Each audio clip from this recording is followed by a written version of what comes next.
शांति। आदरणीय दीदी जी और हमारे बीच में नाना साहब बैठे हैं। नाना साहब के आमंत्रण से हम सभी इकट्ठे हुए। आज ब्रह्मा भोजन भी है और पार्वती दीदी का 21 तारीख का अव्यक्त होने का दिन भी है। तो दीदी तो याद आते हैं हर घड़ी, हर काम में। योग के वक्त कहाँ सेवा में जाते, तो पर आज तो हमारे नानी की भी याद आती है। नानी इसी स्थान पर उपस्थित हो जाती और वो सभी वातावरण देख करके अपने स्थान पर चली जाती। उसको ये वातावरण याद रहता है। और हमारे शांतराम भाई और संदीप भाई, इनकी भी सेवा याद आती है।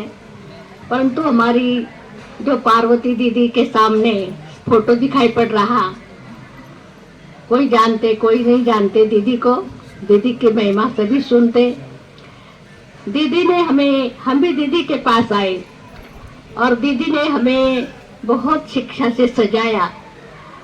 हमें बोलना कैसा, सर्विस करने कैसे, कोर्स कैसे करने, प्रवचन में कैसे खड़ा होना, छोटी छोटी बातों की शिक्षा हमको दिया और हम बनते गए।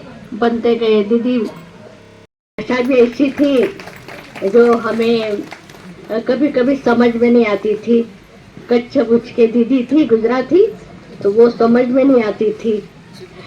एक बार दीदी ने कहा, जाओ नीचे जाओ और तुम घंटी लेकर के आओ। तो फिर हम ऊपर रहते थे भाड़े से और नीचे हम रहते थे मालिक। तो मालिक की बाई से तुम घंटी लेकर के आओ। तो वो मेरे को घंटी, कौन सी घंटी, मैं बोला तुम देवारे में बजाते ना, वो लेकर के आओ। तो दीदी ने तो अलग बोला, घंटी ही बोला। मैं तो घंटी लेकर गई देवारे की। बोले मैं हम किसी को देते नहीं, बोले देवारे की घंटी, लेकिन आप बोल रहे, दीदी बोल रहे, ले जाओ, बोले लेकर आना। ठीक है, मैं लेकर गई ऊपर। दीदी ने माथे पर हाथ लगाया, वो मुट्ठी तुझे घंटी नहीं समझती। मैं बोला दीदी घंटी यही रहती है ना। नहीं, फिर क्या बोलते हैं वो, ऐसा पीटने का, वो भरगड़ा दीदी हम तो इनको ये बोलते हैं। तो इसी भाषा में हमारी ये हो जाती थी। दीदी इतनी तपस्वी थी कि अभी जनवरी मास में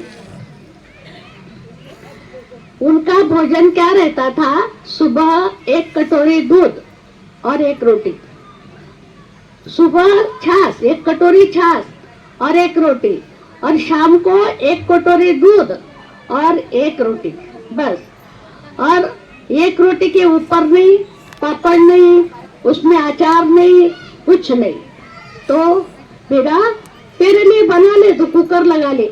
नहीं दीदी आप इतने तपस्या करते हैं, मेरी भी हो जाएंगी ना आपके साथ साथ, हम भी करेंगे। तो हम भी ऐसा धीरे धीरे ऐसा अच्छा लगने लगा। 1 मास हम भी वही दीदी के समान खाते थे। इतनी तपस्या करती थी। और मधुबन में भी क्या था, 2-250 रुपए भंडारी और 250 रुपए था किराया, ट्रेन का किराया।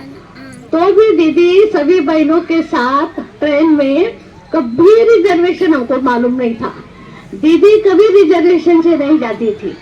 बहुत त्यागी आत्मा थी और इकोनॉमी के अवतार थी। हर समझ, हर बात, हर शिक्षा उसके देखने जैसी थी।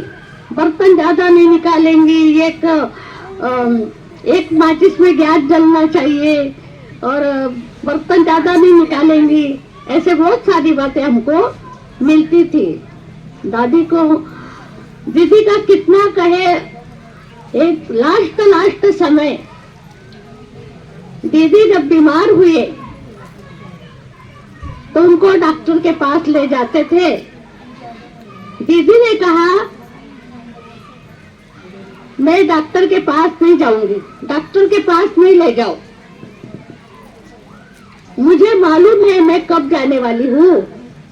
तो दीदी कहती मैं 21 तारीख को रहूंगी, नहीं जाऊंगी, 21 तारीख मेरा जाने का दिन है।